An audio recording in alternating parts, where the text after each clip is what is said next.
Uh, and I remember sitting just like this. It was about midnight in my kid's bedroom.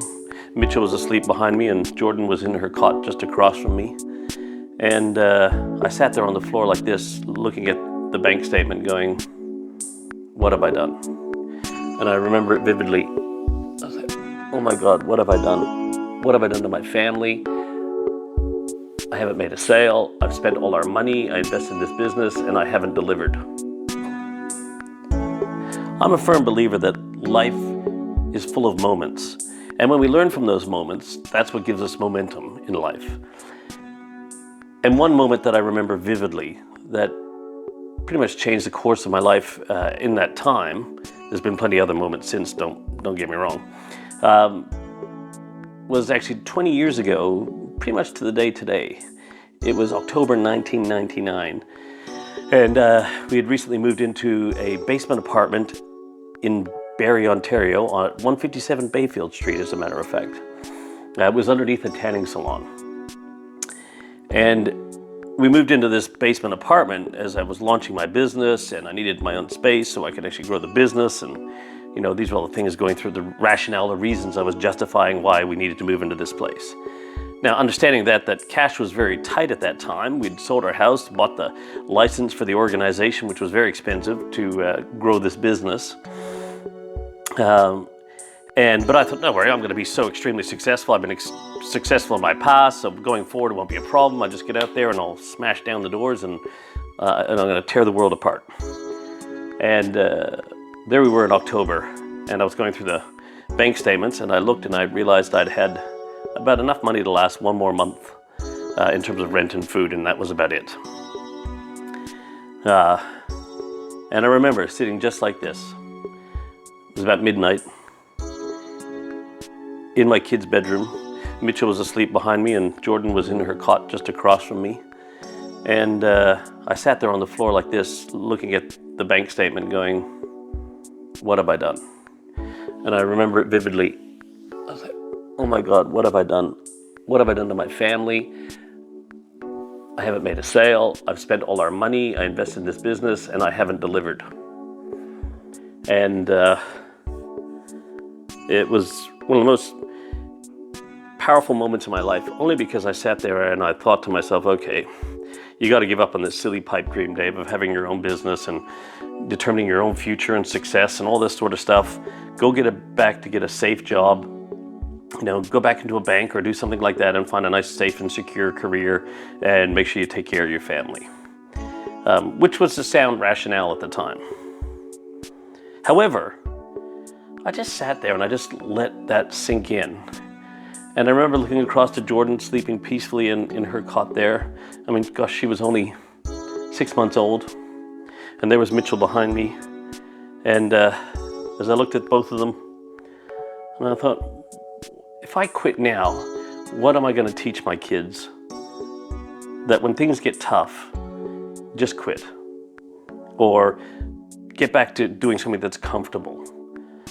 Because I was pushing the boundaries of my comfort zone. I talk about expanding your comfort zone, and I was really pushing and expanding my comfort zone boundaries, so much so that I've almost burst a few of them, I guess. And I thought that moment, that very moment, I was sitting there on the floor. If I quit today, what have I taught these two about life when things get tough? And so I decided at that very moment that I was going to evolve, I was going to grow, I was going to shift the way I thought about things. I couldn't just rest on my laurels anymore and rest on the talents and abilities that I had. I needed to find a new way, a different way of thinking to move me forward.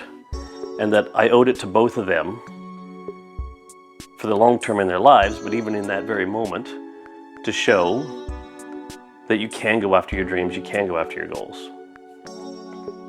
And that's when I woke up the next morning, tired, exhausted from crying all night. I was literally bawling my eyes out on the floor there. And I developed my own sales methodology, a way that I was going to go out and I was going to talk to the world and talk to the market. Because what I realized in that moment is that people don't buy from hungry people. I was going out there because I wanted to close a sale for me. I needed to get business. I needed to pay my rent. I needed to put food on my table. I needed to take care of my kids and everything like that. It was all about me. But I realized in that moment it was nothing to do with me. It was all about the customer, my clients, or the people that I wanted to serve. And when I realized that, I just wrote down a sales methodology process that started the customer experience from the very moment I had my first conversation with them. And today, I absolutely bang on to my clients and people and anyone who ever talks to me about that it's nothing to do with you. It's all about the customer. It's all about the person you choose to serve. And then how are you going to help them? Forget about yourself. Help that person. And the more people you help, you'll be well taken care of. And it was a big switch that flipped in my head back in October 1999. And ever since then, I've made sure I stay focused on staying relevant in the hearts and minds of the people that I choose to serve. And it starts from my very first conversation I have with them as a prospect or a potential client. And that's where that came from. That moment in my life, sitting there on the floor in that basement apartment, bawling my eyes out, looking at my kids, wondering what I'd done to them. So please, don't ever give up on what you're working on. And also, go out and care about other people and help them achieve their goals, and you will achieve yours quite simply. And this is why, I guess, from a purpose point of view, to me, I really believe that your purpose lies at the crossroads of the problem that you see in the world and the thing that you're most passionate about. It's what are you willing to endure through? Because our passion is about our ability to endure suffering. And if you don't have that passion to solve that problem in the world, you'll give up. Which is why everything starts with purpose. Purpose is the seed of culture. In that very moment, purpose, me getting clear on my sense of purpose of the problem that I wanted to solve, which was other people's problems, not my own problems,